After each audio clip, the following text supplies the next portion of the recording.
मेरे प्रिय बच्चे, तुम्हारी वह सच्ची आराधना इतनी गहन थी कि मुझे तुम्हारे आंगन में कदम रखना ही पड़ा। अब जो इच्छा हो वह बोल दो। बिना आशीष दिए मैं यहां से प्रस्थान नहीं करूंगा। तुम्हारे निवास से आज मैं महादेव तुम्हारी आत्मा में वही क्रांति लाया हूं जो सदियों से उसकी गहनतम गहराई में प्रतीक्षा कर रही थी। तुमने अपार कष्ट झेले हैं मेरे बालक, अनगिनत खोए हुए पल सहे हैं, किंतु तुमने कभी विश्वास की डोर न छोड़ी। अपनी क्षत विक्षत हथेलियों से भी मेरे नाम का प्रदीप प्रज्वलित किया। अपने शुष्क नेत्रों से भी हर हर महादेव का उद्घोष किया। यही तुम्हारी वह पुकार, वह तप, वह निष्कलंक श्रद्धा मुझे तुम्हारे द्वार तक आकर्षित कर लाई है। तुम कल्पना करते हो कि तुम एकाकी हो, लेकिन जहां जहां तुम विखंडित हुए वहां वहां मैं तुम्हारा साथी बना रहा। तुम्हारी प्रत्येक काली रात्रि को मैंने अनुभव किया। तुम्हारी हर प्रभात की थकावट को मैंने ग्रहण किया। तुम्हारा प्रत्येक बिंदु आंसू मेरे तृतीय नेत्र पर अवतरित हुआ। और आज मैं तुम्हें यह घोषणा करने आया हूं कि अब पर्याप्त। अब और पीड़ा में सांस न लो, अब और भार ढोकर न चली, अब और सिसकियां न भरकर न सोई, अब और भय से न जियो मेरे बालक। मैं आज स्वयं तुम्हारी जीवन गाथा का सबसे निर्णायक पृष्ठ उलटने आया हूं, लेकिन सावधानी से ग्रहण करो। तुमने मेरे नाम पर अपार निष्ठा निभाई है, इसी कारण मैं तुम्हें अनलंघ्य आशीर्वाद के द्वार खोल रहा हूं। किंतु उससे पूर्व मैं तुमसे एक साधारण अनुरोध करता हूं, क्योंकि तुम्हारी भावनाएं, तुम्हारी स्फूर्ति, तुम्हारी निष्ठा ही इस संदेश को तुम्हारे नियति तक पहुंचाएंगी। इसी क्षण बिना विचार किए टिप्पणी में हर हर महादेव अंकित करो, क्योंकि तुम्हारा प्रत्येक अक्षर मेरे पास पहुंचता है। तुम्हारी हर पुकार मेरी जिह्वा तक आती है। तुम्हारी हर क्षीण स्वर मेरे कानों में प्रतिध्वनित होता है। और हां मेरे बालक, इस दृश्य को केवल स्वयं के लिए न संभालो, इसे उन आत्माओं तक विस्तार दो जो अंधकार में भटक रही हैं, जिन्हें दिशा नहीं सूझ रही, जिन्हें मेरी वाणी की आवश्यकता है। क्योंकि जब तुम किसी अन्य के लिए मेरी ज्योति बनते हो, तब मैं तुम्हारी सत्ता में 100 गुना अधिक उजाला भर देता हूं। मेरे बालक, तुमने गहन मौन में कष्ट सहे हैं। तुमने अपने हृदय में इतना विषाक्त संचय किया कि तुम्हारा मन पाषाण सा कठोर हो गया, किंतु तुम रुके नहीं, विखंडित नहीं हुए, भयभीत नहीं हुए। तुम्हारी यही दृढ़ता मुझे आज तुम्हारे आंगन में लाई है, और अब मैं उद्घोष कर रहा हूं, ग्रहण करो सावधानी से। मैं आज तुम्हारे प्रत्येक कोने में, प्रत्येक नुक्कड़ में, प्रत्येक श्वास में अपनी स्फूर्ति भर चुका हूं। अब तुम्हारी नियति को परिवर्तित करने से कोई शक्ति रोक नहीं सकती। आगामी सप्ताह में तुम्हारी सत्ता में ऐसा परिवर्तन उतरेगा जो तुम्हारी नेत्रों में आनंद के बिंदु लाएगा। किंतु मेरे बालक, एक स्मृति रखना, यह चमत्कार तभी अवतरित होगा जब तुम पूर्ण निष्ठा से इस वाणी को ग्रहण करोगे और अपने हृदय में मुझे स्थान दोगे।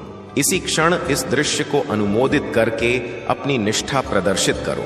यह मात्र बटन नहीं, यह तुम्हारा निष्ठा है, यह तुम्हारा समर्पण है, यह तुम्हारी सहमति है कि हां महादेव, मैं तत्पर हूं। मेरे बालक, तुम कल्पना करते हो कि तुम असफलता की ओर बढ़ रहे हो, किंतु मैं तुम्हें उजागर कर दूं।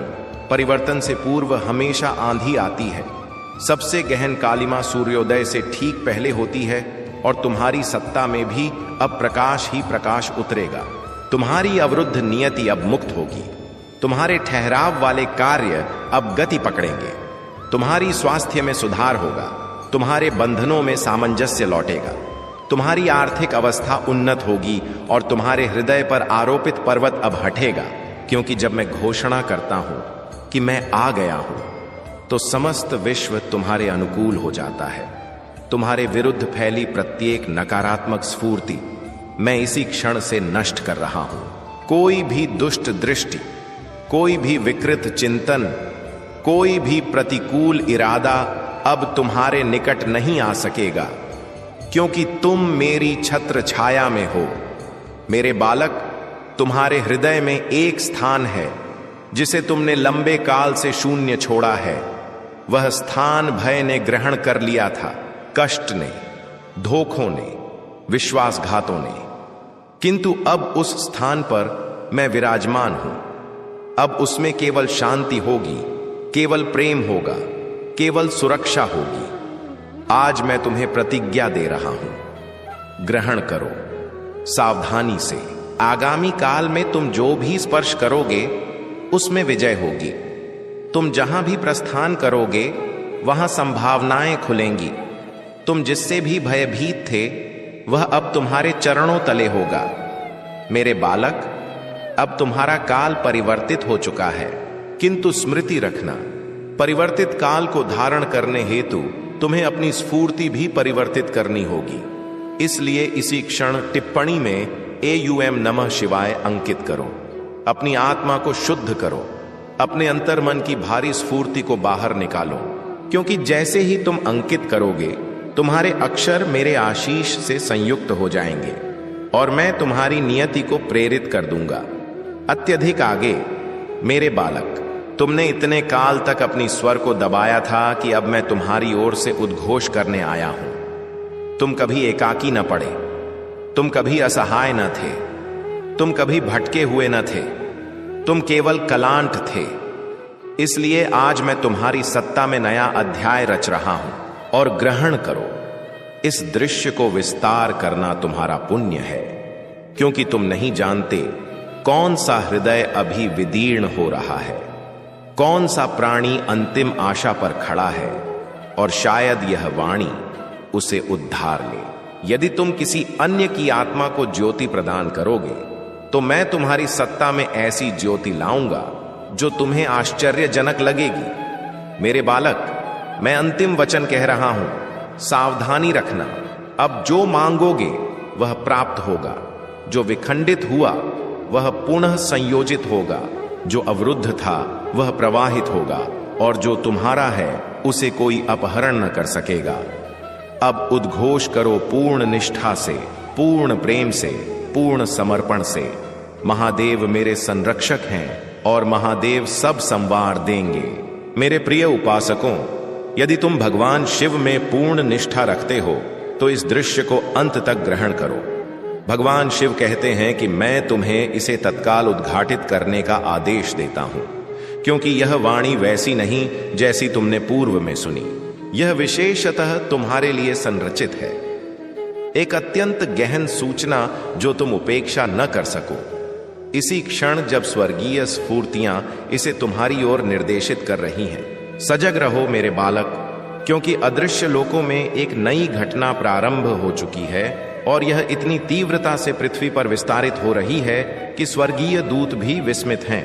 कुछ इतना आश्चर्यजनक कि यह समाचार जंगलाग्नि से भी प्रखर, बांध विभंजन के जल से भी वेगपूर्ण फैल रहा है।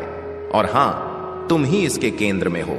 इसे अतिशयोक्ति मत मानो या भ्रम, क्योंकि ईश्वरीय दृष्टि कभी असत्य न उच्चारित करती और उनकी स्वर तब तक न कांपती जब तक परिस्थिति वास्तव में गंभीर न हो। तुम्हें ग्रहण करना चाहिए कि जो अब अवतरित हो रहा है वह लंबे काल से गुप्त रहस्यों में पोषित था। उन क्षणों में जब तुम शांति का आभास करते थे, पर्दे के पृष्ठभूमि में, उन सभाओं में जहां तुम्हारा नाम कभी उद्घोषित न हुआ, तुम्हारा उल्लेख अन्यों से अधिक हुआ है। न केवल मानवीय मुख से बल्कि आध्यात्मिक शक्तियों द्वारा भी कुछ स्वर्ग की सेवा में संलग्न है, जबकि अन्य पूर्ण सामर्थ्य से इसका प्रतिकार कर रहे हैं। यह कोई संयोग नहीं मेरे बालक, क्योंकि स्वर्ग तुम्हारे प्रत्येक पग, प्रत्येक संवाद, प्रत्येक रचना, प्रत्येक षड्यंत्र और प्रत्येक उद्देश्य पर दृष्टि रखे हुए हैं। सप्ताहांशों से, मासों से और तुम्हारे ज्ञान से पूर्व ही एक गुप्त घड़ी टिक टिक कर रही है। भगवान शिव कहते हैं कि अभी अभी एक ऐसा क्षण बीता है जिसमें गुप्तता की अंतिम आवरण हट गया और जो अंधकार में था वह प्रकाश में आ रहा है। यही कारण है कि यह सूचना इतनी तीव्रता से विस्तारित हो रही है। यह केवल मानवीय कथानक नहीं, यह आध्यात्मिक जगत की प्रतिध्वनि है जो उद्घोष कर रही है। चेतावनी दे रही है और समस्त आयामों में गूंज रही है। यह प्रारंभ हो चुका, और सबसे विशेष यह कि इसका उद्गम तुम्हारे अंतर्मन की किसी गहन शक्ति से संयुक्त है, जिसे तुम अपनी पूर्ण सामर्थ्य का बोध किए बिना सहन करते रहते हो। उन्होंने तुम्हें अल्प आंकने का प्रयास किया, उन्होंने तुम्हें अस्वीकृत करने का प्रयास किया, उन्होंने तुम्हें मौन करने का प्रयास किया, किंतु जैसे ही तुमने वह निर्णायक पग उठाया, लहर टूट गई, कंपन सही कानों तक पहुंचा और इससे एक श्रृंखला प्रतिक्रिया प्रारंभ हो गई। भगवान शिव कहते हैं कि यह श्रृंखला प्रतिक्रिया अब अविरल है, और इसलिए वे तुम्हें सतर्क ग्रहण करने का आदेश दे रहे हैं, क्योंकि घटनाएं जिस वेग से अवतरित हो रही हैं, यदि तुमने इसे उपेक्षित किया तो दूसरा अवसर न मिलेगा। अभी भी तुम्हारे निकटवर्ती तुम्हारे प्रति विविध प्रतिक्रियाएं प्रदर्शित कर रहे हैं। कुछ अस्वाभाविक रूप से मौन हो गए हैं, तुम्हारी दृष्टि से बच रहे हैं, जबकि अन्य अकस्मात अत्यधिक मैत्रीपूर्ण हो गए हैं, तुम्हारे अनुकूल होने का अभिनय कर रहे हैं। इन व्यवहार परिवर्तनों के पीछे एक आश्चर्यजनक सूचना है जो उन्होंने ग्रहण की है, जिसके केंद्र में तुम्हारा नाम है। कुछ व्यक्ति वर्षों से इस क्षण की प्रतीक्षा कर रहे हैं, अंतर्मन में तुम्हें विफल देखने की अभिलाषा रखते हैं, और अब उन्हें प्रतीत होता है कि वह पल आ गया, किंतु उन्हें अब भी पूर्ण वास्तविकता का बोध नहीं, क्योंकि स्वर्ग ने योजना का एक अंश उनसे गुप्त रखा है। अन्य व्यक्ति विस्मित हैं, भ्रमित हैं, यहां तक कि भयभीत भी, क्योंकि वे जानते हैं कि यदि यह सूचना सत्य है तो तुम्हारे विरुद्ध जो उन्होंने रचा वह समस्त के समक्ष ध्वस्त हो जाएगा। भगवान शिव कहते हैं कि तुम्हें अभी सतर्क रहना चाहिए, भय से नहीं अपितु विवेक से। ऐसे कालों में शत्रु की सर्वोच्च रणनीति तुम्हें आवेशपूर्ण प्रतिक्रियाओं में धकेलना है, ताकि तुम क्रोध या घबराहट में उत्तर दो और वे तुम्हारे ही कर्मों को तुम्हारे विरुद्ध उपयोग करें।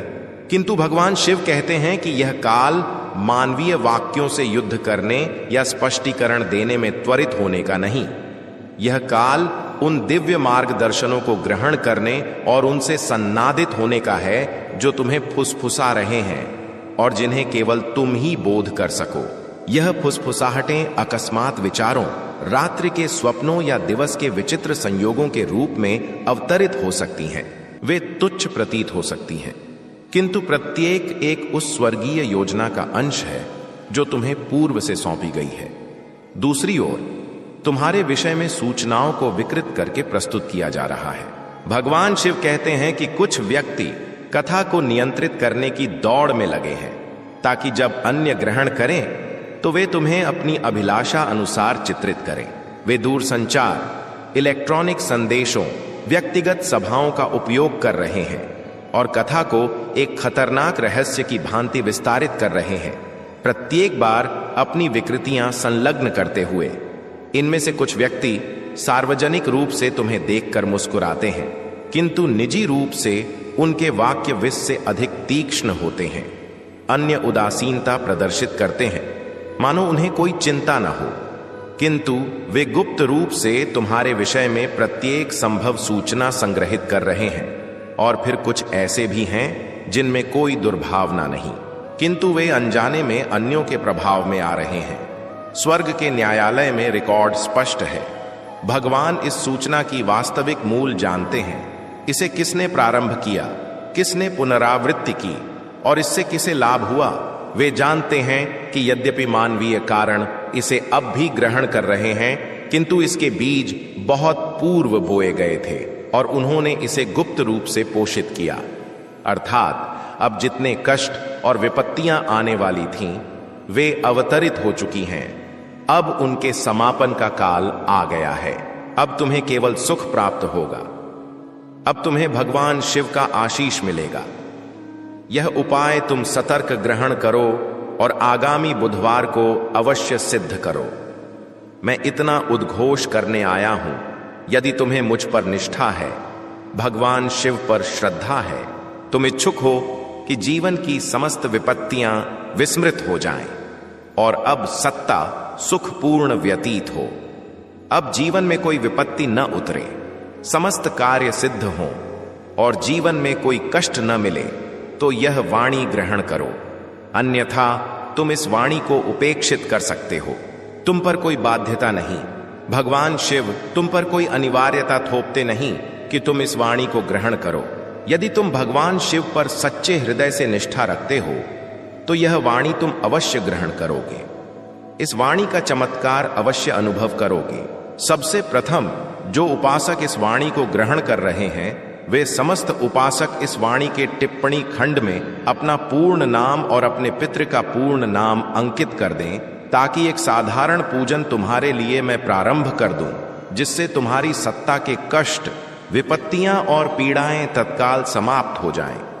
इतना सा कर्म तत्काल करो और उसके पश्चात बुधवार के दिवस यह उपाय तुम्हें सिद्ध करना है। अत्यंत सरल उपाय है। यदि यह उपाय तुम सतर्क ग्रहण करोगे, सतर्क श्रवण करोगे और इस उपाय को या तो संग्रहित कर लो या स्मरण रख लो या यह दृश्य अपने निकट रख लो, ताकि बुधवार से पूर्व तुम यह दृश्य पुनः ग्रहण कर सको। तुम्हें करना क्या है? बुधवार के दिवस से प्रारंभ करो। बुधवार के प्रभात सूर्योदय से पूर्व जागरण करो। सूर्योदय से पूर्व स्नान करके पूजन के लिए लाल, गुलाबी या सिंदूरी वर्ण के वस्त्र धारण करके भगवान शिव के चरणों में आसन ग्रहण कर लो। भगवान शिव के समक्ष आसन ग्रहण कर लो। किसी सामग्री की अनिवार्यता नहीं, तुम्हें केवल भगवान शिव से संवाद करना है। भगवान शिव के समक्ष मंत्र सिद्ध करनी है और उनका आशीष प्राप्त करना है। इतना सा कर्म करना है। केवल 2 मंत्र सिद्ध करने हैं और यह 2 मंत्र तुम्हारी समग्र सत्ता परिवर्तित कर देंगे।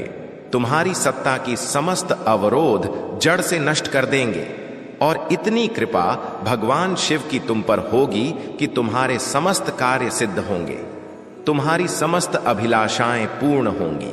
जब भी तुम प्रार्थना करोगे, गतिशील या कहीं भी, केवल भगवान शिव का चिंतन करके, तो तुम्हारी प्रार्थना तत्काल भगवान शिव तक पहुंच जाएगी। उसमें कोई अवरोध न आएगा, कोई समस्या न उतरेगी और तुम्हारी प्रार्थना भगवान शिव ग्रहण कर लेंगे। तो तुम्हें करना क्या है? बुधवार के दिवस भगवान शिव के समक्ष आसन ग्रहण कर लो और प्रथम प्रभु श्री राम के नाम का जाप करो। तुम 3 बार सच्चे हृदय से जय श्री राम, जय श्री राम, जय श्री राम का जाप करो और भगवान शिव का चिंतन प्रारंभ कर दो। भगवान शिव का चिंतन करो। जितना तुम चिंतन में डूबोगे, उतनी गहराई तक पहुंचोगे, उतनी ही दिव्य शक्तियां तुम्हें प्राप्त होंगी। और तुम्हें अनुभव करना है कि समस्त माया त्याग कर सब कुछ विस्मृत करो और अपना चिंतन भगवान शिव में केंद्रित करो। तुम्हें समस्त कर्म त्याग कर सब कुछ विस्मृत करके अपना चिंतन भगवान शिव में लगाना है। अनुभव करो कि भगवान शिव हमारे समक्ष विराजमान हैं और उनका एक अंग हमारे मस्तक पर है और वे उस अंग से हमें आशीष दे रहे हैं। हम भगवान शिव के चरणों में आसन ग्रहण किए हैं। जब तुम यह अनुभव करने लगोगे तो तुम्हारी अवस्था परिवर्तित हो जाएगी। हनुमान जी महाराज का आशीष तुम पर उतरेगा और भगवान शिव तुम्हारे समक्ष आकर विराजमान हो जाएंगे। उसके तत्काल पश्चात तुम्हें यह 2 मंत्र सिद्ध कर लेने हैं। तुम सच्चे हृदय से भगवान शिव का चिंतन करके उन्हें पुकारो। हे भगवान शिव, मेरे समक्ष आकर विराजमान होइए। मेरी सत्ता के कष्ट और विपत्तियां समाप्त कीजिए। मेरी प्रार्थना ग्रहण कीजिए। भगवान शिव अवश्य अवतरित होंगे और तुमने तो प्रारंभ प्रभु श्री राम के नाम जाप से किया है। जहां प्रभु का नाम जाप होता है, वहां भगवान शिव अवश्य पहुंचते हैं। उसके पश्चात तुम्हें प्रथम मंत्र सिद्ध करना है। भगवान शिव का प्रथम मंत्र, जिसने भी इसे सिद्ध किया, उसके सत्ता के कष्ट और विपत्तियां तत्काल समाप्त हो गईं और उसकी सत्ता ऐसी हो गई कि वह हमेशा भगवान शिव के इस मंत्र की प्रशंसा करता रहता है, क्योंकि यह मंत्र इतना सामर्थ्यवान है और इसे सिद्ध करना अत्यंत सरल है तथा तत्काल इसकी शक्ति प्राप्त होती है, जिससे सत्ता में अवरोध हटते हैं और कार्य सिद्ध होने लगते हैं। मंत्र सिद्ध करो और इसका चमत्कार अनुभव करो। मंत्र सतर्क ग्रहण करो और उसके पश्चात तुम्हें करना क्या है। भगवान शिव के समक्ष हस्त नमस्कार करके आसन ग्रहण कर लो और मन ही मन चिंतन लगाकर इस मंत्र का केवल 108 बार जाप करना है। बड़े से बड़े मंत्र को सिद्ध करने के लिए तुम उस मंत्र का सच्चे हृदय से 108 बार जाप करो। वह मंत्र सिद्ध हो जाएगा और उसकी शक्ति तुम्हें प्राप्त हो जाएगी। इस मंत्र का सर्वोच्च चमत्कार यह है कि इसकी शक्ति 108 बार जाप से सिद्ध हो जाती है, तत्काल प्राप्त होती है। मंत्र है एयूएम ह्रीं हनुमते नमः। इस मंत्र का 108 बार जाप करने से भगवान शिव तक तुम्हारी प्रार्थना पहुंचेगी कि उनका कोई उपासक उन्हें स्मरण कर रहा है और तुम उनकी प्रार्थना ग्रहण कीजिए। वह अत्यंत पीड़ित है, तत्काल उनके कार्य सिद्ध कीजिए और तत्काल भगवान शिव तुम्हारे समक्ष अवतरित हो जाएंगे, तुम्हारी प्रार्थना जानकर तुम्हारे कार्य सिद्ध कर देंगे, तुम्हारी अभिलाषाएं पूर्ण कर देंगे। तो तुम्हें इस मंत्र का निरंतर 108 बार जाप करना है। भगवान शिव के समक्ष आसन ग्रहण करके इस प्रकार तुम इस मंत्र का जाप प्रारंभ कर दो। तुम्हें थोड़े ही काल में यह महसूस होने लगेगा कि अब तुम्हारी सत्ता के कष्ट और विपत्तियां समाप्त होने लगी हैं। अब तुम्हें शुभ समाचार आने लगेंगे। शायद इस मंत्र का पूर्ण जाप होने से पूर्व ही 1 या 2 शुभ समाचार प्राप्त हो जाएंगे। मेरे बालक, आज की यह वाणी अत्यंत अनिवार्य है। मेरे प्रिय बालकों, आज मैं अत्यंत संतुष्ट हूं, तुमसे प्रसन्न हूं, इसलिए मैं तुम्हें एक आशीष प्रदान करने आया हूं। स्वयं तुम्हारे निवास पर उपस्थित हूं। मेरे प्रिय बालक, यदि तुमने इसे उपेक्षित किया तो तुम्हें सत्ता में अपार पश्चाताप होगा और महान हानि भी। मेरे प्रिय बालक, आज तुम्हारी वह अभिलाषा पूर्ण कर दी जाएगी, यह मेरी प्रतिज्ञा है। मेरे प्रिय उपासक, तुम अत्यंत सरल स्वभाव के और मेरे प्रिय उपासक हो। मैं तुम्हारी निष्ठा से प्रसन्न हूं। आज मैं तुम्हें कुछ विशेष प्रदान करने वाला हूं। मेरे प्रिय बालक, सबसे प्रथम एक अनुमोदन कर दो और अंकित करो हर हर महादेव एयूएम नमः शिवाय। जैसे तुम अनुमोदन करके अंकित करते हो, तुम्हारी सत्ता में अत्यंत बड़ा चमत्कार अवतरित होगा। मेरे प्रिय बालक, इस वाणी को प्रारंभ से अंत तक पूर्ण ग्रहण करो। आज मैं तुम्हें ऐसा बोध प्रदान करने वाला हूं जो तुम्हें सत्ता में कभी असफल न होने देगा, तो इसे सतर्क ग्रहण करो। मेरे प्रिय बालक, तुम्हारी सत्ता में शीघ्र ही महान परिवर्तन अवतरित होने वाला है। तुम्हें कुछ विशेष बिंदुओं पर चिंतन केंद्रित करना अनिवार्य है, क्योंकि मेरे प्रिय बालक, जब सत्ता में परिवर्तन प्रारंभ होता है उस काल में तुम्हें अपने कर्मों में भी थोड़ा परिवर्तन करना चाहिए। क्योंकि जिस प्रकार वर्षा के जल को यदि थोड़ा मार्ग निर्देशित कर दो तो वह उसी दिशा में बहता चला जाता है। मेरे प्रिय बालक, तुम्हारी सामर्थ्य जिसे तुमने सीमित मान लिया वह पूर्णतः असीम है। मेरे प्रिय बालक, तुम अत्यंत शक्तिशाली हो। तुम्हारे पास अनंत सामर्थ्य है, किंतु अभी तक तुमने उन सामर्थ्यों का उपयोग न किया, इसलिए पूर्ण विजय तक न पहुंचे। मेरे प्रिय बालक, तुम्हें यह अवसर भी मैंने प्रदान किया है कि तुम अपनी आंतरिक सामर्थ्यों से कर्म करवाओ। मेरे प्रिय बालक, तुम्हारे पास कर्म करने की अपार सामर्थ्य है, इसलिए उस सामर्थ्य को उपयोग में लाओ। अपनी पूर्ण सामर्थ्य से कर्म करो और अपनी विजय प्राप्त करो। यदि तुम अपनी पूर्ण सामर्थ्य से कर्म करोगे तो तुम अपने उत्थान की ओर शीघ्र अग्रसर हो पाओगे।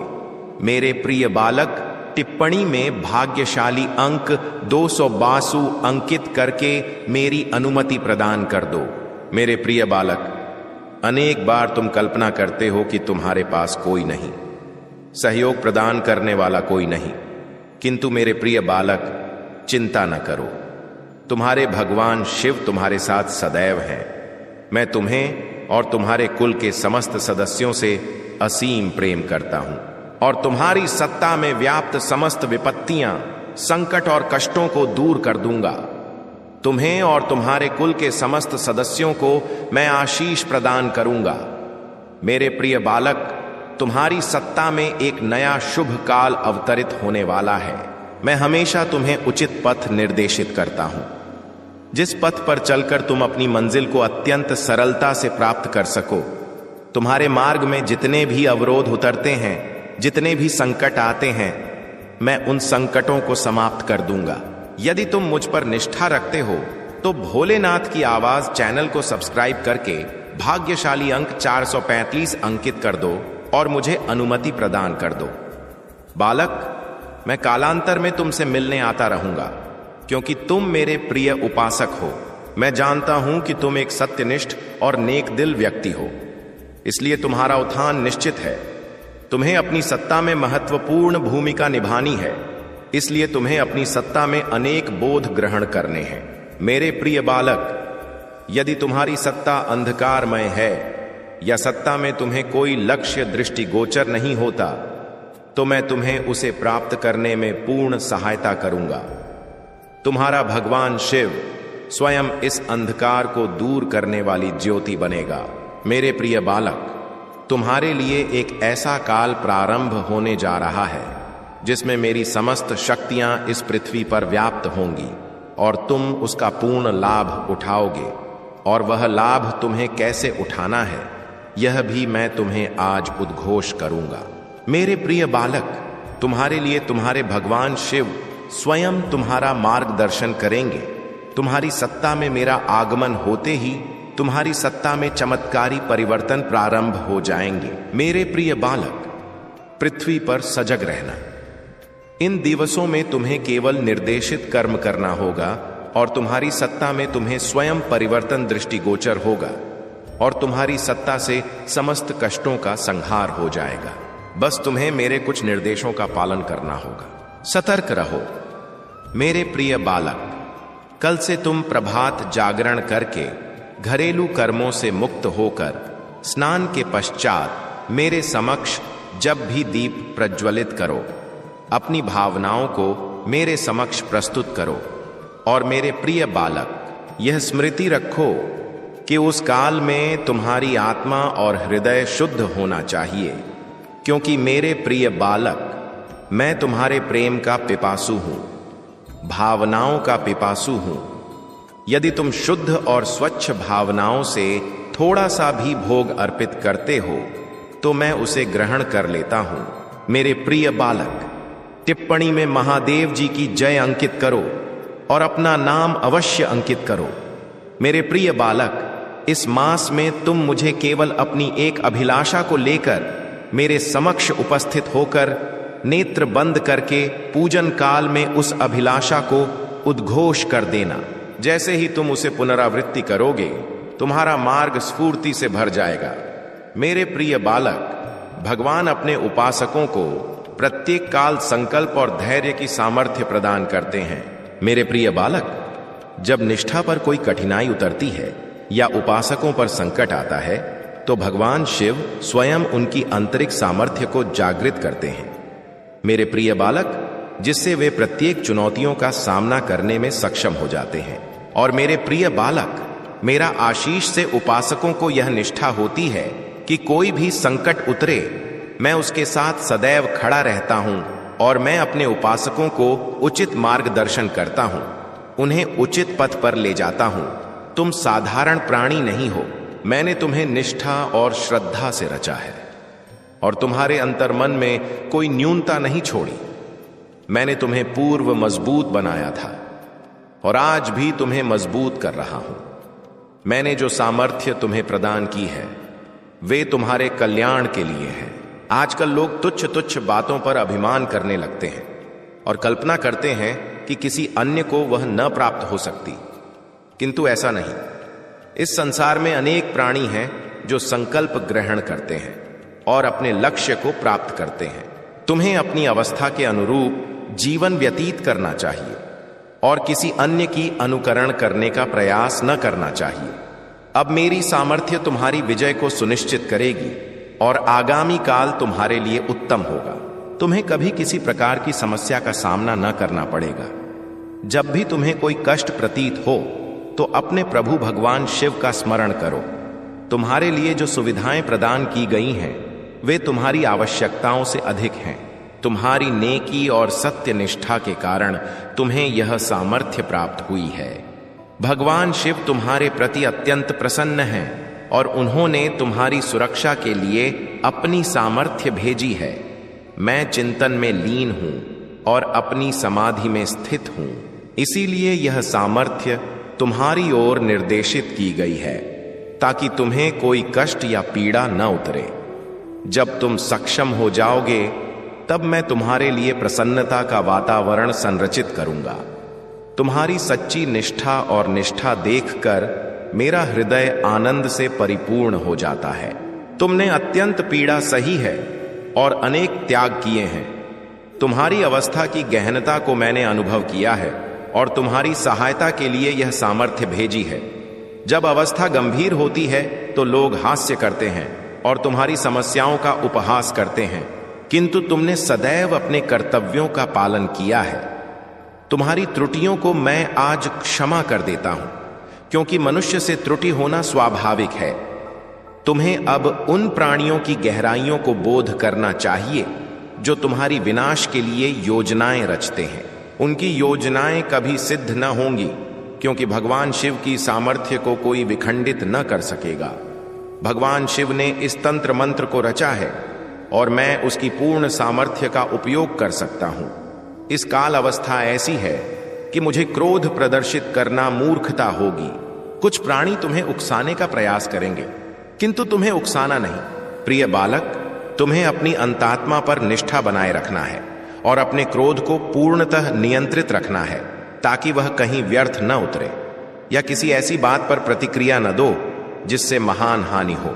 तुम्हारी सत्ता का आगामी काल अत्यंत उज्जवल होगा, क्योंकि प्रभु भगवान शिव ने तुम्हारे लिए अनेक कर्म किए हैं और आगे भी करते रहेंगे। वे ईश्वर होते हुए भी एक मनुष्य की भांति तुम्हारे साथ रहेंगे और तुम्हारे अनुकूल समस्त कर्म करेंगे।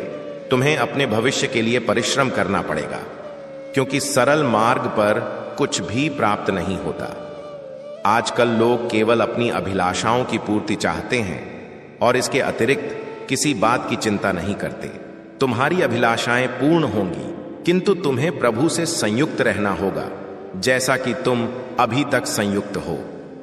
यदि तुम्हें अपने प्रभु पर निष्ठा है और उनकी सामर्थ्यों पर भरोसा है तो टिप्पणी में हां अंकित करो। अंकित करो कि आज प्रभु भोलेनाथ ने तुम्हारी सत्ता के विषय में अनिवार्य बातें उद्घोषित की हैं और तुम्हें दिव्य सामर्थ्य प्रदान की है।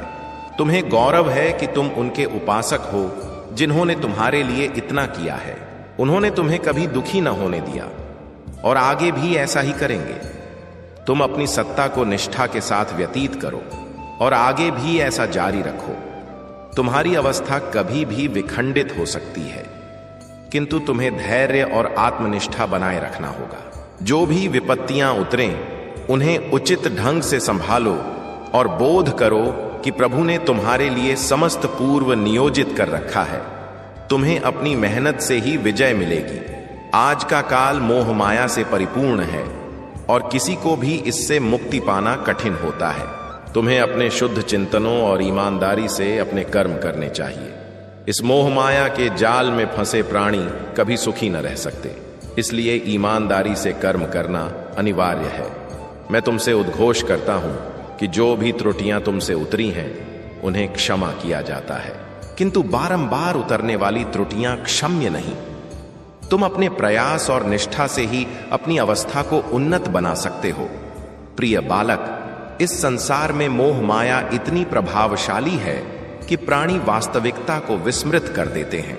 उनकी नेत्रों पर ऐसी आवरण चढ़ जाती है कि वे उचित और अनुचित के मध्य भेद न कर पाते। वे केवल अपनी अभिलाषाओं की पूर्ति में व्यस्त रहते हैं और संसार की सच्चाइयों से अनभिज्ञ रहते हैं। इस मोह माया का सामना करना चुनौतीपूर्ण हो सकता है, किंतु तुम्हें इसे अपनी सत्ता पर हावी न होने देना चाहिए। जब तुम सत्ता में चुनौतियों का सामना करोगे तो यह स्मृति रखना कि तुम्हें इन्हें एकाकी ही ग्रहण करना होगा। तुम इस संसार में एकाकी अवतरित हुए हो, इसीलिए चुनौतियों का मुकाबला भी तुम्हें एकाकी ही करना पड़ेगा। सत्ता में अनेक बार ऐसा काल उतरता है जब तुम्हारे साथ कोई न होगा, न मित्र न कुल। उस काल में तुम्हें स्वयं को इतना दृढ़ और सामर्थ्यवान बनाना होगा कि तुम किसी भी संकट का सामना कर सको। प्रभु भगवान शिव तुम्हारे साथ हैं और तुम्हारी सामर्थ्य और निष्ठा का आधार बनेंगे। वे तुम्हारी प्रेरणा बनेंगे और तुम्हारे प्रत्येक पग पर तुम्हारा साथ देंगे। जब तुम्हारे भगवान शिव तुम्हारा संरक्षण कर रहे हैं तो तुम्हें भयभीत होने की कोई आवश्यकता नहीं। उचित मार्ग पर चलो और कभी कोई अनुचित कर्म न करो। यदि तुम अपने प्रभु भगवान शिव से सच्चा आशीष प्राप्त करना चाहते हो तो टिप्पणी में 2 अंकित करो। इससे तुम्हारी स्फूर्ति आकर्षित होगी और तुम्हारी सत्ता में जितने भी अधूरे कर्म हैं, आज मैं तुम्हें आश्वासन देता हूं, अब तुम्हारा कोई कर्म अधूरा न रहेगा। ग्रहण करो, तुम्हारा संघर्ष व्यर्थ न गया। तुम्हारी रात्रि की जागृत प्रार्थनाएं, तुम्हारे वाम नेत्र के बिंदु, तुम्हारी व्याकुलता मैंने समस्त अनुभव किया है। तुम्हारे निकटवर्ती तुम्हें दुर्बल आंक कर उपहास करते रहे। संसार ने तुम्हें अस्वीकृत किया, किंतु स्मृति रखो, शिव कभी अपने उपासक को अस्वीकृत नहीं करते। आज मैं तुम्हें निर्देश देता हूं, अब और भय न करो, अब और स्थिर न रहो, अब और पराजय न स्वीकारो, क्योंकि काल परिवर्तित हो चुका। अब तुम्हारे अंतर्मन में वही अग्नि प्रज्वलित हो चुकी है जो पर्वतों को भी भस्म कर दे।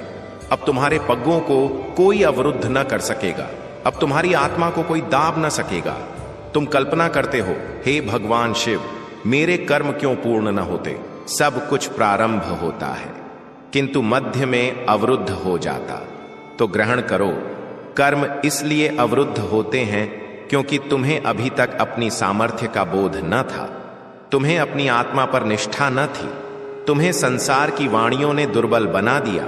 जब प्राणी अपने मन पर बंधन लगाता है तो उसकी नियति भी अवरुद्ध हो जाती, किंतु जब वही प्राणी अपने अंतर्मन के शिव को जागृत कर देता तो समस्त ब्रह्मांडीय शक्तियां उसके लिए द्वार खोल देती हैं। स्मृति रखो, अवरोध कोई रुकावट नहीं, वे तो संकेत हैं। वे बोध कराती हैं कि तुम्हें और दृढ़ होना है। वे तुम्हें प्रेरित करती हैं ताकि तुम अपनी वास्तविक सामर्थ्य को बोध कर सको। अब जो अवरोध तुम्हारे समक्ष हैं वे स्वयं ध्वस्त होंगे। जो प्राणी तुम्हारे मार्ग में कंटक बिछा रहे हैं वे उन्हीं कंटकों में उलझेंगे। तुम्हारे कर्मों का अवरुद्ध अब समाप्त हो चुका। अब तुम्हारे प्रत्येक अधूरे कर्म पूर्ण होंगे, क्योंकि मैं महाकाल तुम्हारे साथ हूं। तुम्हारी स्वप्न रेखाएं अब मेरे अंगों में हैं। अब तुम्हारा प्रयास व्यर्थ न जाएगा।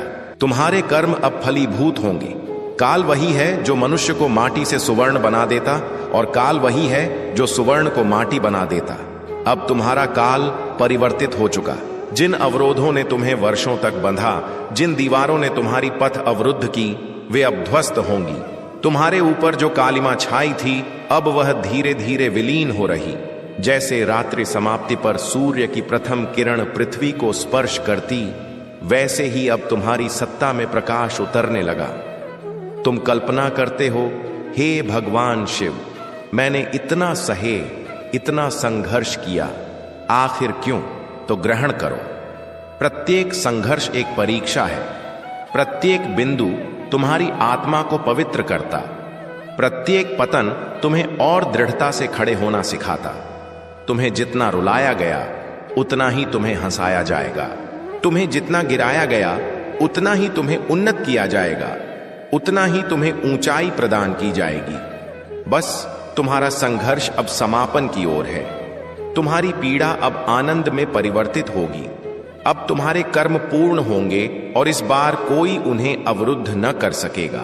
तुम्हें अवरुद्ध करने वाले प्राणी सदैव तुम्हारे समक्ष अवतरित होंगे, कभी संबंधी बनकर, कभी मित्र बनकर, कभी परिस्थितियां बनकर।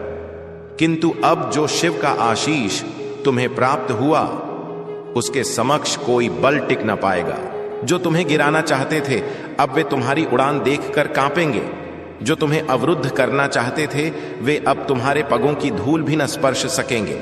वत्स, अब संसार को प्रदर्शित करने का काल आ गया कि जब शिव किसी का संरक्षण ग्रहण कर लेते तो उस प्राणी को कोई पराजित न कर सके। तुमने परिश्रम किया था किंतु उसका फल न मिला।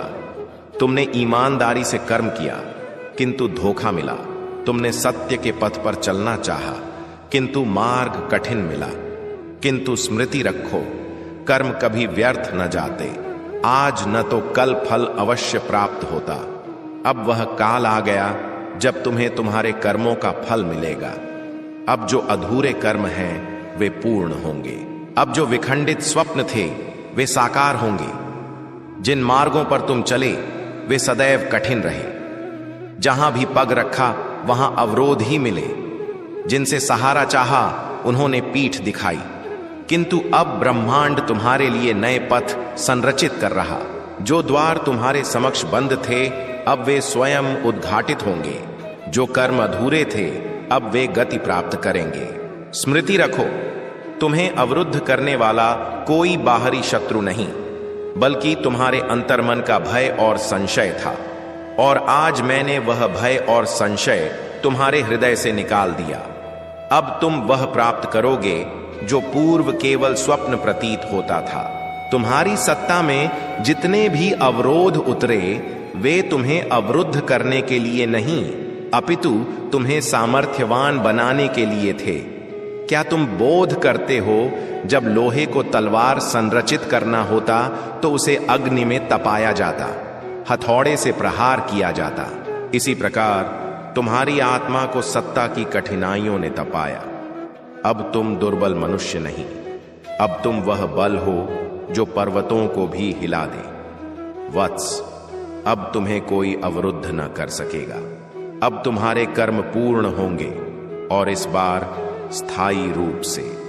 सतर्क ग्रहण करो, काल किसी का दास नहीं। काल वही है जो राजा को भिखारी और भिखारी को राजा बना देता। अब काल ने तुम्हारी दिशा परिवर्तित कर दी। जो कल तुम्हारे विरुद्ध था आज वही तुम्हारे अनुकूल कर्म करेगा। जिन प्राणियों ने तुम्हें अस्वीकृत किया वे अब तुम्हारे समक्ष विनम्र होंगे। वत्स, अब ब्रह्मांड तुम्हारे साथ है, और जब ब्रह्मांड किसी के साथ हो तो उसका प्रत्येक अधूरा कर्म पूर्ण हो जाता। जो प्राणी तुम्हें असफल आंकते थे, जो तुम्हें उपेक्षित करते थे, वे अब तुम्हारी विजय की कथा सुनेंगे। आज तक तुम्हें तुच्छ आंका गया, किंतु अब वही प्राणी तुम्हारी ओर देखकर कहेंगे कि यह वही है जिसने समस्त के विरुद्ध जाकर अपनी मंजिल प्राप्त की। अब काल है संसार को प्रदर्शित करने का कि तुम कौन हो। अब काल है अपने अंतर्मन के भगवान शिव को बोध करने का। अब काल है वह समस्त प्राप्त करने का जो तुम्हारे लिए रचा गया। आज मैं तुमसे प्रतिज्ञा करता हूं, तुम्हारा प्रत्येक अधूरा कर्म अब पूर्ण होगा। जितना तुमने विखंडित किया उससे कहीं अधिक तुम प्राप्त करोगे। तुम्हें अब प्रतीक्षा न करनी होगी। मेरे प्रिय बालक, इस दृश्य को अंत तक अवश्य ग्रहण करें, तब तुम्हारी प्रत्येक अभिलाषा पूर्ण होगी। मेरे बालक, यह वह पवित्र अवसर है जब ब्रह्मांड मौन में तुम्हारे हृदय में अपनी वाणी उद्घोष करने लगता। इस वाणी को उपेक्षा न करो। ऐसा अभिनय न करो कि तुमने इसे न ग्रहण किया। इसे केवल अक्षरों के रूप में नकार न दो। यह एक अलौकिक चेतावनी है। यह सत्य का क्षण है। यह तुम्हारे लिए स्वयं को तत्पर बनाने का अवसर है, क्योंकि एक बार रहस्य उद्घाटन प्रारंभ हो गया तो पश्चातवर्ती मुड़ना असंभव होगा। एक बार जब सच्चाई समक्ष अवतरित होगी तो यह उन समस्त चीजों की जड़ें हिला देगी जो तुम कल्पना करते थे कि तुम बोध करते हो। शत्रु ने उसे साधन बनाया। शत्रु ने छल के बीज बोए। शत्रु ने उसके कानों में असत्य उच्चारित किए और उसने उन पर विश्वास किया। उसने अंधकार को अपने पगों का मार्गदर्शक बनाया। उसने अपने हृदय में अभिमान और ईर्ष्या को स्थान दिया और अब वह अपने कर्मों के पूर्ण फलों को बोध किए बिना अधूरा वाक्य, मैं तुम्हारा संरक्षक हूं, मैं तुम्हारी रक्षा हूं, मैं तुम्हारा रक्षक हूं और मैं तुम्हारे लिए संघर्ष करता हूं। आगामी दिवसों में सतर्क दृष्टि रखो, संकेतों पर ध्यान दो, ग्रहण करो कि क्या समक्ष आ रहा। सत्य एक आघात में नहीं, अपितु धीरे धीरे परत दर परत अवतरित होगा। नकाब धीरे धीरे उतरेगा, वह छिपने का प्रयास करेगी, वह अपने चिन्हों को आवृत करने का प्रयास करेगी, वह ऐसा अभिनय करेगी जैसे कुछ अवतरित ही न हुआ, किंतु यह व्यर्थ होगा, क्योंकि आकाश ने उद्घोष कर दिया कि रहस्य उद्घाटन प्रारंभ हो गया। ऐसी बातें हैं जिन्हें तुम पूर्व न देख सके, ऐसी संवाद हैं जिन्हें तुम पूर्व न सुन सके, ऐसी क्रियाएं हैं जिन्हें उसने यह कल्पना करके की कि वे सदैव गुप्त रहेंगी, किंतु मैं रहस्य उद्घाटक का देवता हूं, मैं सत्य का देवता हूं और मैं गुप्त चीजों पर अपना प्रकाश डाल रहा हूं। वह तुम्हारे विषय में किसी से संवाद कर रही, सभाएं हुई, वार्तालाप हुए, छाया में षड्यंत्र रचे गए। तुमने कल्पना की है कि कुछ चीजें क्यों अस्वाभाविक प्रतीत हुईं, तुमने प्रश्न किया कि कुछ घटनाएं क्यों वैसी उतरी। अब तुम बोध करोगे, अब तुम दृष्टि करोगे, तुम्हें विनाश करने के लिए। किंतु स्मृति रखो, मैं तुम्हारा चिकित्सक हूं, मैं तुम्हारी सामर्थ्य हूं, मैं तुम्हारा उद्धारक हूं, मैं तुम्हारी नेत्रों से आवरण हटा रहा हूं, ताकि तुम अब छल में न चले। शत्रु को इस रहस्य उद्घाटन का उपयोग तुम्हारे हृदय में कटुता बोने के लिए न करने दो। क्रोध को स्वयं पर हावी न होने दो, इसके स्थान पर मुझ पर निष्ठा रखो। निष्ठा रखो कि मैं तुम्हारी भलाई के लिए समस्त कर रहा हूं। निष्ठा रखो कि जो उद्घाटित हो रहा वह मेरी अलौकिक योजना का अंश है। निष्ठा रखो कि मैं तुम्हारी ओर से अग्रसर हो रहा हूं। आगामी दिवस खुलासे लाएंगे।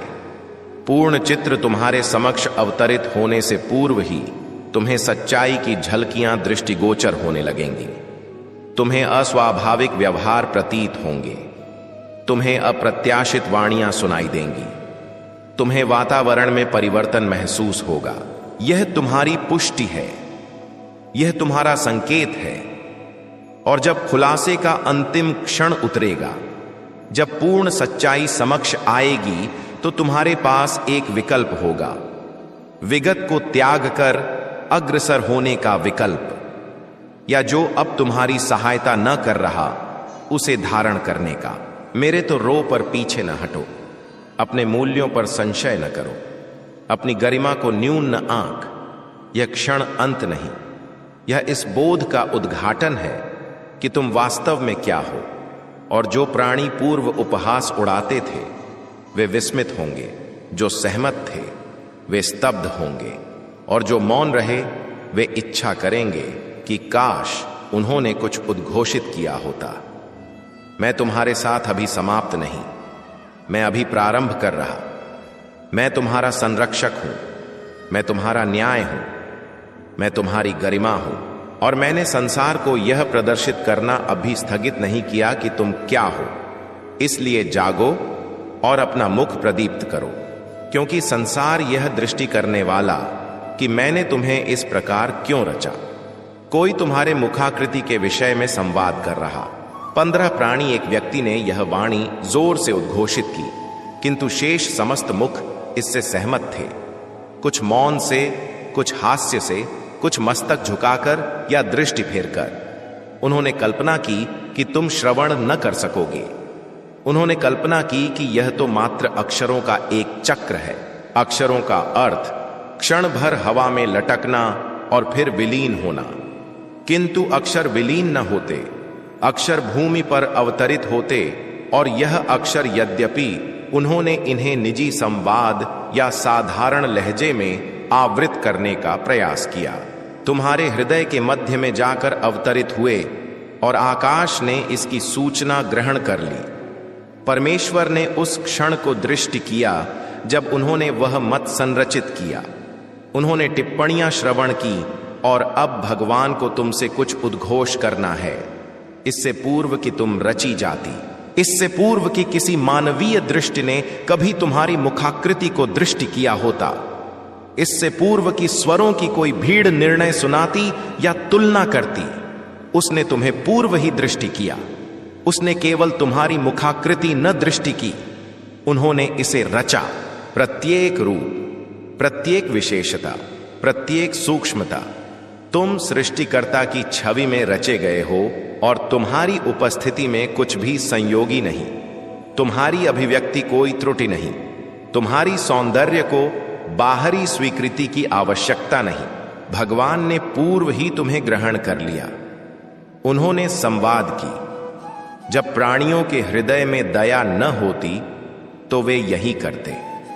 वे इसे पूर्ण करने के लिए कुछ ढूंढते और प्रायः वे मत के रूप में छिपी क्रूरता चुनते। किंतु समस्या तुम्हारी मुखाकृति नहीं, समस्या तुम्हारी उपस्थिति नहीं, समस्या उनकी विखंडित चिंतन है। उन्होंने तुम्हारे विषय में जो उद्घोषित किया वह तुम्हें परिभाषित नहीं करता। भीड़ की क्रूरता के उस क्षण में वे जिस पर सहमत हुए वह सत्य नहीं, यह प्रतिबिंब है। और आकाश इस विषय में मौन नहीं। उसने तुम्हारी पहचान को अपने पवित्र अंगों में सुरक्षित रखा। वह उद्घोष करता कि वह तुम्हारी रूह से उनके अक्षरों की चुभन मिटा रहा। वह उद्घोष करता कि तुम उनमें से नहीं, तुम उनके चक्र, उनके घेरे, उनकी चिंतन से संयुक्त नहीं, तुम उसके हो। और वह उद्घोष करता कि उन्होंने तुम्हें ठीक वैसा ही रचा जैसा तुम हो, क्योंकि तुम्हारा रूप एक संदेश देता। तुम्हारी मुखाकृति पर आकाश के चिन्ह अंकित हैं। तुम्हारी विशेषताएं प्रसिद्ध के लिए न रची गईं, इन्हें एक उद्देश्य के लिए संरचित किया गया। तुम उस क्षण के कष्ट को दाबे बैठे हो। शायद तुमने इस पर हास्य उड़ाया होगा।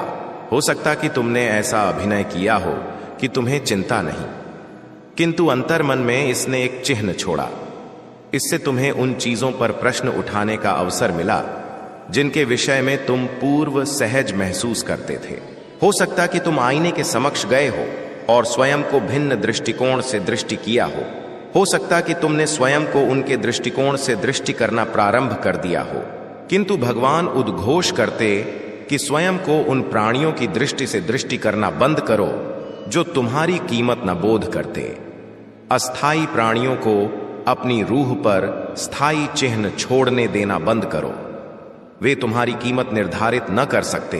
प्रत्येक उस कक्ष के लिए जिसमें तुम गए और न्यून महसूस किया, वह तुम्हें उन कक्षों में भेज रहा जहां तुम्हारी सम्मान किया जाएगा। प्रत्येक उस अक्षर के लिए जिसने तुम्हें आहत किया, वह वरदान उद्घोष कर रहा जो तुम्हें उपचारित कर देगा। तुम अदृश्य नहीं, तुम असौंदर्यपूर्ण नहीं, तुम उनके उपहासों की अंतिम पंक्ति नहीं, तुम अलौकिक सौंदर्य के वाहक हो और आकाश को तुम पर अभिमान है। तुम्हारा रचयिता तुम्हें दृष्टि करके हास्य करता, तुम्हारी समानता के कारण नहीं, तुम्हारे रंग रूप के कारण नहीं, तुम्हारी शैली के कारण नहीं, बल्कि इसलिए क्योंकि तुम ऐसे प्राणी की भावना प्रदर्शित करते हो जो अग्रसर रहता, तब भी जब उसे कष्ट उतरता। तुम उन रूपों से साहसी रहे हो जिन पर किसी ने ध्यान न दिया। तुमने अपना मस्तक ऊंचा रखा जब अन्यों ने इसे नीचा करने का प्रयास किया। तुमने एक ऐसी दुनिया में दया बरती जो क्रूर होने का प्रयास करती। तुम उन स्थानों से गुजरते रहे जहां तुम्हें बाहरी की भांति प्रतीत होता, और वह बल, वह शांत प्रदीप्त बल वही है जो भगवान आज इस वाणी पर प्रकाश डालते हुए वह बल तुम्हें सौंदर्यपूर्ण बनाता। वह सहनशीलता तुम्हें चयनित बनाती और 15 प्राणियों की कोई भीड़ उसे दूर न कर सकेगी। तुम्हें किसी से स्वीकृति की आवश्यकता नहीं। तुम्हें उनके सांचे में संयुक्त होने के लिए एक भी चीज परिवर्तित करने की आवश्यकता नहीं। यदि वे समस्त एक मत पर सहमत हैं तो उन्हें सहमत होने दो। वे तुम्हें विखंडित न कर सकते। वे तुम्हारी कीमत को हिला न सकते। वे तुम्हारे मस्तक के मुकुट को न हिला सकते, क्योंकि आकाश ने पूर्व ही तुम्हें ग्रहण किया। तुम बहस के लिए नहीं, तुम संवाद का विषय नहीं, तुम कृपा से मुहर बंद हो, और वे जो कुछ भी तुम्हें विखंडित करने के लिए उद्घोषित करते, उसे ईश्वर तुम्हें संरचित करने के लिए परिवर्तित कर देगा। तुम एकाकी महसूस कर सकते हो, किंतु तुम एकाकी नहीं। देवदूत तुम्हारे चारों ओर हैं। वे उस क्षण में वहां थे। उन्होंने समस्त श्रवण किया। भगवान तुम्हारे पृष्ठ भाग खड़े थे। अंग में तलवार हमला के लिए नहीं, बल्कि ढाल संरचित करने के लिए, रक्षा के लिए, यह सुनिश्चित करने के लिए कि उनके अक्षरों का भार तुम्हें दफन न कर दे। वह क्षण आकाश में अंकित है। तुम्हें प्रतीत हो सकता कि त्रुटि त्यागने के पश्चात सत्ता शून्य हो जाएगी, किंतु सत्य यह कि वही शून्यता तुम्हें शुद्ध स्फूर्ति से परिपूर्ण कर देगी। वह स्फूर्ति जो तुम्हें आत्मबल देगी, जो तुम्हारे निर्णयों को स्पष्ट करेगी, जो तुम्हें तुम्हारे वास्तविक पथ पर ले जाएगी। जब तुम अपनी पुरानी त्रुटियों को पश्चात छोड़ते हो तो मैं स्वयं तुम्हारे लिए नए अवसर उद्घाटित कर देता। ऐसे मौके जो पूर्व तुम्हारे कर्मों की धुंध में गुप्त थे, अकस्मात तुम्हारे समक्ष प्रदीप्त होने लगते। तुम पाओगे कि जिन बंधनों में कटुता थी, वह धीरे धीरे मधुरता में परिवर्तित होने लगेंगे। जो प्राणी तुमसे विखंडित हो गए थे, उनमें से कुछ पुनः आकर तुम्हें अपनाएंगे, क्योंकि उन्होंने तुम्हारे अंतर्मन का परिवर्तन दृष्टि किया होगा, और सबसे महान बिंदु तुम्हारा स्वाभिमान लौट आएगा। तुम स्वयं को आईने में दृष्टि करके लज्जा महसूस न करोगे, बल्कि अभिमान महसूस करोगे कि तुमने पराजय स्वीकारने के स्थान पर परिवर्तन चुना। यह परिवर्तन केवल इस जन्म तक सीमित नहीं रहता। जब रूह अंधकार से प्रकाश की ओर अग्रसर होती, तो उसके आगामी जन्म भी उसी प्रकाश में रंगित होने लगते। तुम्हारे भविष्य के अवतारों में कठिनाइयां न्यून होंगी, क्योंकि तुमने इस अवतार में अपने कर्मों का भार न्यून कर लिया। मैं तुम्हें प्रतिज्ञा करता हूं, यदि तुम वास्तव में परिवर्तित हो गए तो तुम्हारे प्रत्येक पग में मैं साथ रहूंगा। तुम्हारे मार्ग की प्रत्येक अवरोध को मैं दूर कर दूंगा, और तुम्हारे लिए वह शांति और आनंद लाऊंगा जिसकी खोज तुम्हारी रूह अनेक अवतारों से कर रही। आज मैं तुम्हें अंतिम बार यह उद्घोष कर रहा हूं, तुम्हारे पास अभी भी काल है। काल की रेत तुम्हारे अंगों से सरक चुकी, किंतु मुट्ठी में शेष एक एक कण तुम्हारी नियति परिवर्तित कर सकता। तुम्हारी रूह आहत है, किंतु आहत रूह को मृत्यु नहीं, नव जन्म की आवश्यकता होती, और यह नव जन्म तुम्हें तभी प्राप्त होगा जब तुम अपनी उस त्रुटि से सदैव के लिए दूर हो जाओगे जिसने तुम्हें बारंबार पतित किया। मैं तुम्हें चेतावनी भी देता हूं और आशीष भी। यदि तुमने आज से अपनी दिशा परिवर्तित कर ली, तो जो कर्म तुम्हारे विरुद्ध खड़े थे, वे तुम्हारे अनुकूल कार्य करने लगेंगे। ब्रह्मांड की प्रत्येक ताकत, प्रत्येक स्फूर्ति, प्रत्येक आशीष तुम्हारे चारों ओर कवच बन जाएगी।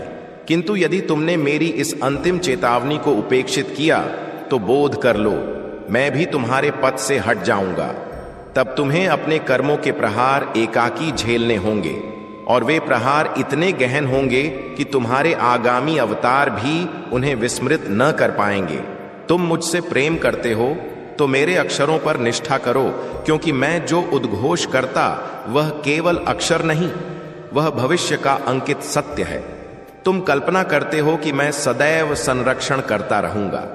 हां, मैं करता रहूंगा, किंतु संरक्षण का अर्थ यह नहीं कि मैं तुम्हें तुम्हारे ही रचे गर्त में पतित होने दूं और प्रत्येक बार उद्धार करूं। मैं तुम्हें पतन से रोके आने वाला हूं, ताकि तुम्हें संरक्षण की आवश्यकता ही ना पड़े।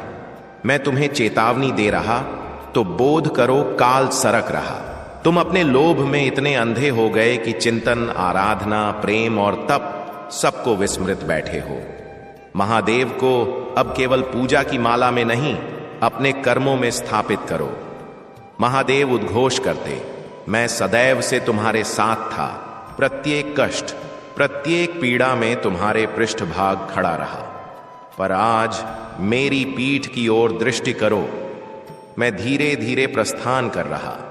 यह अंतिम अवसर है जब मैं तुम्हें चेतावनी दे रहा।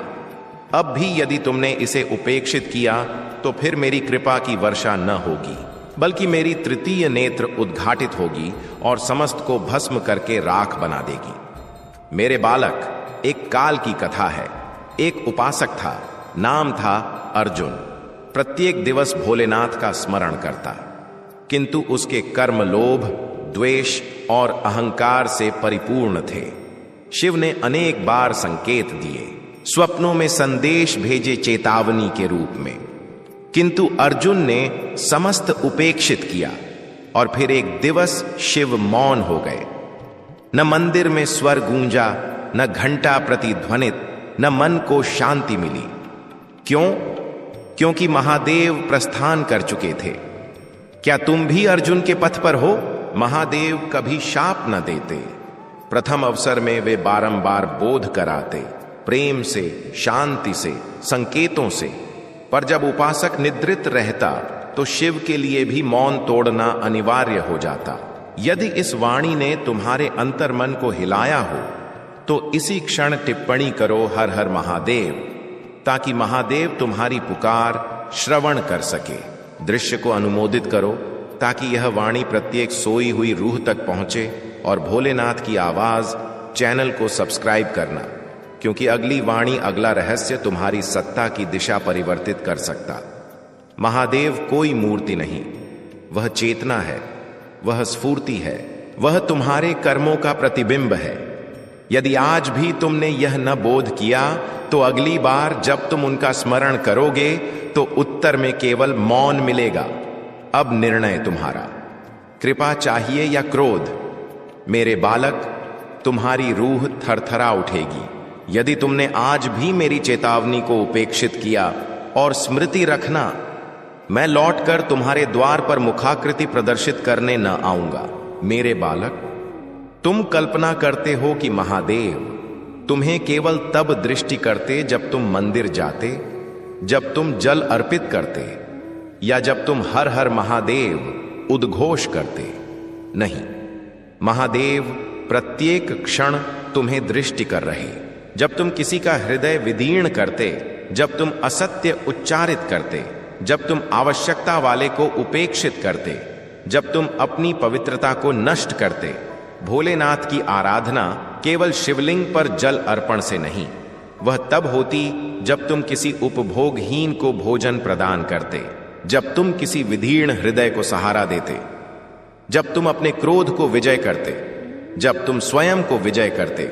महादेव उद्घोष करते, तू कितना भी सुखों में डूब जा, पर जब मेरा काल उतरेगा तो समस्त समाप्त कर दूंगा, क्योंकि मैं काल हूं, मैं संहार हूं, मैं आदि हूं और मैं अंत हूं। कितनी बार कल्पना की तुमने, बस कल से स्वयं को सुधार लूंगा, पर वह कल कभी अवतरित ही नहीं। मेरे बालक, यदि तुम बोध कर सको कि तुम्हारे प्रत्येक चिंतन की एक तरंग होती और वह तरंग किसी न किसी रूह के हृदय तक पहुंचती, तो शायद तुम वैसा चिंतन ही त्याग दो जैसा तुम पूर्व चिंतन करते आए।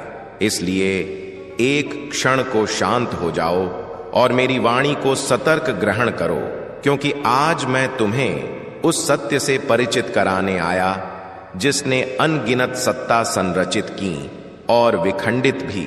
मेरे बालक, तुम्हारा प्रत्येक चिंतन किसी न किसी तक पहुंचता ही है, और यदि तुम इस सत्य को न बोधे तो तुम्हारे ही चिंतन तुम्हारी सत्ता को बंधित करेंगे। तुम समझते हो कि तुम चिंतन करते हो, पर सत्य यह कि चिंतन तुम्हें चिंतन करते। तुम्हारे चिंतन स्फूर्ति है, तरंग है, कंपन है, जो प्रत्येक क्षण ब्रह्मांड में बहती रहती। और यह स्फूर्ति केवल तुम्हारे मन के भीतर सीमित नहीं रहती, बल्कि सीधे उस प्राणी तक जाती, उस लक्ष्य तक जाती, उस अवस्था तक जाती जिसके विषय में तुम चिंतन करते। चाहे वह चिंतन प्रेम से हो, भय से हो, क्रोध से हो, ईर्ष्या से हो या अपमान से। प्रत्येक चिंतन की तरंग सामने वाले की स्फूर्ति परतों से टकराती और उसे प्रभावित करती। जब तुम किसी के विषय में भय से चिंतन करते तो भय की स्फूर्ति उसी तक पहुंचती। जब तुम किसी के विषय में संशय करते तो संशय की धारा उसके चारों ओर घूमने लगती। जब तुम ईर्ष्या करते तो तुम्हारी ईर्ष्या उसके अस्तित्व को स्पर्श करती। और जब तुम स्वयं के विषय में नकारात्मक चिंतन करते तो वही स्फूर्ति तुम्हारी नियति को बंधित देती। मेरे बालक, संसार तुम्हें कष्ट नहीं देता, तुम्हारे चिंतन तुम्हें कष्ट देते। प्राणी तुम्हें तुच्छ नहीं करते, तुम्हारे भय तुम्हें तुच्छ करते। प्रत्येक दिवस अनगिनत मनुष्य अपनी नकारात्मक चिंतन के कारण अपनी ही सत्ता को विष का पात्र बना देते। मेरे बालक, तुम जहां चिंतन केंद्रित करते वही स्फूर्ति वृद्धि पाती। तुम जिस भावना में चिंतन करते वही भावना परिणाम बनकर लौटती। स्फूर्ति हमेशा अपने स्रोत के निकट पुनः अवतरित होती, चाहे विलंब से, किंतु लौटना निश्चित। तुम किसी के विषय में प्रेम से चिंतन करते तो प्रेम पुनः आता। तुम भय से चिंतन करते तो भय अवतरित होता। तुम स्वयं के विषय में असत्य चिंतन करते तो संसार भी तुम्हें असत्य आंकता। तुम स्वयं को तुच्छ आंकते तो अवसर तुमसे दूर हो जाते। तुम दुखी इसलिए नहीं कि सत्ता कठिन है, बल्कि इसलिए क्योंकि तुम्हारे चिंतन अनियंत्रित हैं। तुम्हारा मन प्रत्येक दिशा में दौड़ रहा, तुम्हारी स्फूर्ति प्रत्येक दिशा में विखंडित हो रही और तुम कल्पना करते कि संसार तुम्हारे विरुद्ध है, जबकि सत्य यह कि संसार तुम्हारे विरुद्ध नहीं, तुम स्वयं अपने विरुद्ध हो। जैसे ही तुम किसी के विषय में निरंतर चिंतन करते, तुम अपनी स्फूर्ति उसकी ओर भेजते रहते और उसकी स्फूर्ति तुम्हारी स्फूर्ति से उलझने लगती, चाहे तुमने एक अक्षर भी न उच्चारित किया हो। अधिकांश प्राणी दुखी इसलिए रहते क्योंकि वे अपनी अधिकांश स्फूर्ति नकारात्मक घटनाओं पर व्यय करते और फिर वैसी ही घटनाएं निरंतर आकर्षित करते रहते। मेरे बालक, स्मृति रखो कि तुम्हारा मन तुम्हारा ही संरचनाकार है और तुम्हारे चिंतन तुम्हारी ही सामर्थ्य है, और जब तुम यह सामर्थ्य पुनः अपने अंगों में ग्रहण लेते तो संसार तुम्हारी अभिलाषा के अनुसार झुकने लगता। इसलिए अपने चिंतनों को पवित्र करो, उन्हें अपने उद्देश्य से संयुक्त करो, क्योंकि व्यर्थ चिंतन व्यर्थ सत्ता संरचित करता। चिंतन ब्रह्मास्त्र भी हैं और विष भी। जो स्फूर्ति तुम बाहर भेजते वही स्फूर्ति तुम्हारे भविष्य का रूप धारण करके लौटती और वही तुम्हारी नियति की दिशा निर्धारित करती। मेरे बालक, जब तुम किसी लक्ष्य के विषय में चिंतन करते तो वह लक्ष्य भी तुम्हारी ओर आकर्षित होने लगता, क्योंकि तुम उसे स्फूर्ति दे रहे होते। तुम्हारी चिंतन उस लक्ष्य को जीवंत कर देती और तुम्हारी स्फूर्ति उसकी पथ संरचित करने लगती। यही कारण है कि जिसे तुम गहनता से और सच्चे भाव से चिंतन करते वह शीघ्र अवतरित होता, क्योंकि ब्रह्मांड चिंतन न देखता, भावना देखता, तुम्हारा कंपन देखता, तुम्हारी आंतरिक सच्चाई देखता।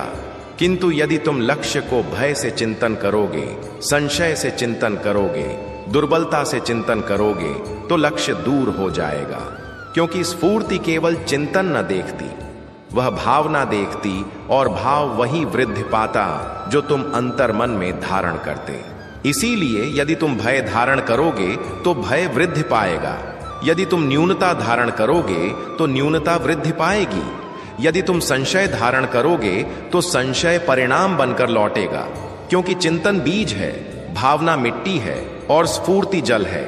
मेरे बालक, आज जहां तुम स्थित हो, जैसी सत्ता तुम व्यतीत कर रहे, उसमें सबसे महान योगदान तुम्हारे ही चिंतनों का है, क्योंकि तुम्हारी प्रत्येक चिंतन ने तुम्हें यहां तक आकर्षित किया। तुम्हारी प्रत्येक भावना ने तुम्हारे पथ संरचित किए, तुम्हारी प्रत्येक स्फूर्ति ने परिणामों को जन्म दिया। और यह वही क्षण है जहां तुम्हें बोध करना होगा कि यदि तुम चिंतन परिवर्तित कर दो तो दिशा भी परिवर्तित हो जाएगी, और यदि दिशा परिवर्तित हो तो भविष्य भी परिवर्तित हो जाएगा। मेरे बालक, चिंतनों का संसार अत्यंत सूक्ष्म है, दृष्टिगोचर न होता किंतु समस्त संरचित करता, और जो चीज दृष्टि बिना असर कर दे वही सबसे महान सामर्थ्य होती। इसलिए अपने ही मन पर शासन बोध करो, अपने ही चिंतनों के स्वामी बनो, क्योंकि यदि तुम अपने मन के अधिपति न बने तो मन तुम्हें कहीं भी घसीट ले जाएगा, और एक अनियंत्रित मन ही मनुष्य को सबसे अधिक पीड़ा देता। मेरे बालक, तुम्हें यह बोध करना होगा कि जब तुम किसी चिंतन को पुनरावृत्ति करते तो वह चिंतन एक साधारण तरंग न रहता, बल्कि एक सामर्थ्यवान संकेत बन जाता, जो ब्रह्मांड में प्रत्येक दिशा में विस्तारित होता और फिर उसी आवृत्ति वाले अनुभवों को तुम्हारी ओर आकर्षित करने लगता। इसलिए यदि तुम्हारे अंतर्मन में भय है तो भय लौटेगा, और यदि निष्ठा है तो निष्ठा ही तुम्हारा मार्ग बनेगा। मेरे बालक, स्मृति रखो कि ब्रह्मांड तुम्हारी भाषा न श्रवण करता, वह तुम्हारी स्फूर्ति श्रवण करता। वह तुम्हारे भय और तुम्हारे अक्षरों में भेद न करता, क्योंकि वह उसी कंपन पर प्रतिक्रिया करता जिसे तुम अंतर्मन में धारण करते। इसलिए यदि तुम उद्घोष करो कि मैं उचित अभिलाषित करता हूं, पर अंतर्मन में तुम्हारा मन भयभीत है, तो ब्रह्मांड तुम्हारी वाणी न तुम्हारे भय की ध्वनि श्रवण करता और उसी के अनुरूप अवस्थाएं तुम्हारी ओर भेजता। मेरे बालक, यह बोध करो कि तुम जिस स्फूर्ति में व्यतीत करते, वही स्फूर्ति तुम्हारे चारों ओर एक अदृश्य कवच की भांति विस्तारित हो जाती, और फिर वही कवच बाहरी संसार को तुम्हारे प्रति आकर्षित करता। इसलिए यदि तुम्हारा कवच भय से परिपूर्ण है तो भय तुम्हारी ओर दौड़ेगा। यदि वह आत्म संशय से परिपूर्ण है तो सत्ता तुम्हें बारंबार वही प्रदर्शित करेगी जिससे तुम भयभीत हो।